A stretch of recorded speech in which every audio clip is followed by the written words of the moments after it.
गांव वृंदावन के सुंदर और हरे भरे खेतों में एक साधारण किसान रामू अपने छोटे से खेत में काम कर रहा था।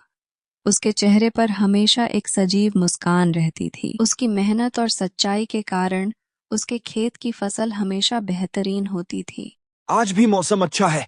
भगवान की कृपा से हमारी फसल अच्छी होगी। एक दिन गांव के पास एक बड़ा जंगल आग की चपेट में आ गया।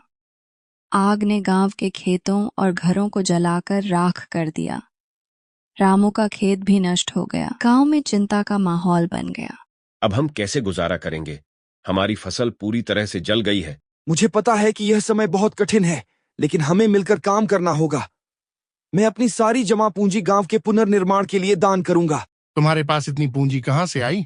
सच्चाई और ईमानदारी से सब कुछ संभव होता है। गांव के लोग रामू की बातों पर विश्वास नहीं कर पा रहे थे, लेकिन उसकी सच्चाई और ईमानदारी को देखकर उन्होंने उसे समर्थन दिया। सबने मिलकर गांव के पुनर्निर्माण के लिए काम करना शुरू किया।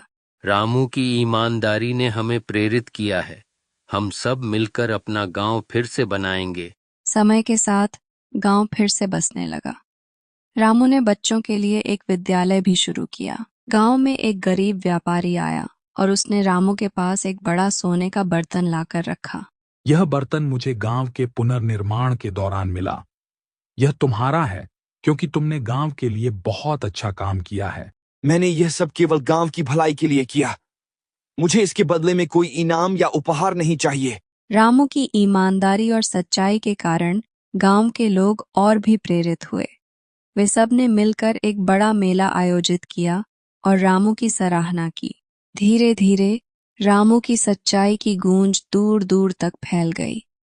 गांव ने भी तरक्की की और लोग समझ गए कि सत्य और ईमानदारी सबसे बड़ी शक्ति है।